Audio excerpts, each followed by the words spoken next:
Assalamualaikum warahmatullahi wabarakatuh. Saya Nur Hidayah Basri dari UPT SMA Negeri 5 Bulukumba, calon guru penggerak angkatan 9. Pada tugas kali ini, saya akan membuat koneksi antar materi pembelajaran berdiferensiasi.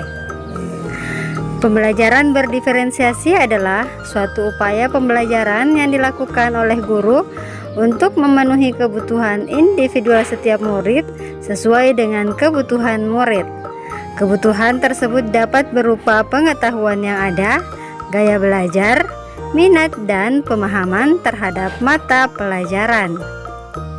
Berikutnya, bagaimana pembelajaran berdiferensiasi dapat dilakukan di kelas? Jadi adapun cara agar pembelajaran berdiferensiasi dapat dilakukan di kelas, yang pertama adalah memahami tujuan pembelajaran, yang kedua mengetahui apa yang menjadi kebutuhan murid, yang ketiga menciptakan lingkungan belajar yang menyenangkan, keempat melakukan manajemen kelas yang efektif, dan yang kelima melakukan pembimbingan dan penilaian berkelanjutan. Berikutnya, bagaimana pembelajaran berdiferensiasi dapat memenuhi kebutuhan belajar murid dan membantu mencapai hasil belajar yang optimal. Jadi, berkaitan dengan kebutuhan belajar murid, ada 3 aspek yang harus dipahami. Yang pertama adalah kesiapan belajar murid atau readiness, yang kedua adalah minat murid, dan yang ketiga adalah profil belajar murid. Kebutuhan belajar yang pertama adalah kesiapan belajar murid, dan untuk melihat kesiapan belajar murid, guru harus melakukan beberapa hal seperti melakukan tes diagnostik atau memberikan pertanyaan pemantik terkait pembelajaran. Kedua, minat murid.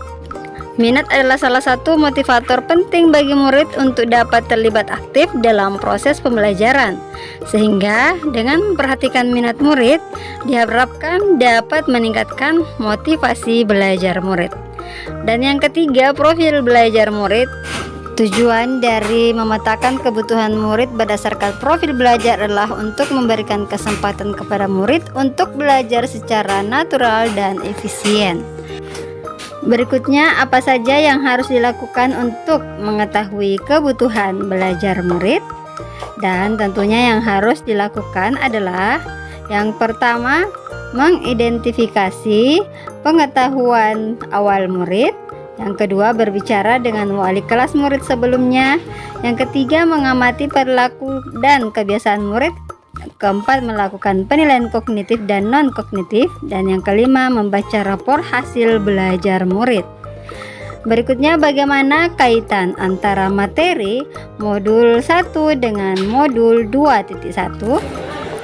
Sebagaimana dapat dilihat bahwasanya pada modul 2.1 dibahas tentang pembelajaran berdiferensiasi, kemudian modul 1.1 filosofi pendidikan Ki Hajar Dewantara, yang kedua nilai dan peran guru penggerak, dan yang ketiga adalah visi guru penggerak, dan yang keempat adalah budaya positif.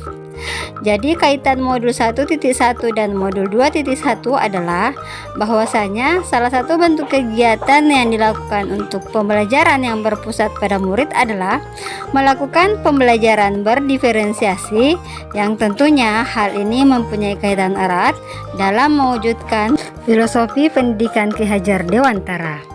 Kemudian kaitan modul 1.2 dan modul 2.1 bahwasanya nilai-nilai yang ada pada guru penggerak seperti berpihak pada murid, reflektif, kolaboratif, inovatif, dan mandiri menjadi komponen utama dalam mewujudkan pembelajaran berdiferensiasi. Kemudian modul 1.3 dan modul 2.1 bahwasanya penerapan pembelajaran berdiferensiasi diharapkan menjadi salah satu cara terwujudnya visi sekolah yang diharapkan. Kemudian kaitan modul 1.4 dan modul 2.1 bahwasanya dalam pembelajaran berdiferensiasi sudah semestinya menerapkan budaya positif seperti menerapkan keyakinan kelas, posisi kontrol, dan restitusi. Demikian tugas koneksi antar materi modul 2.1, semoga bermanfaat. Terima kasih. Salam guru penggerak.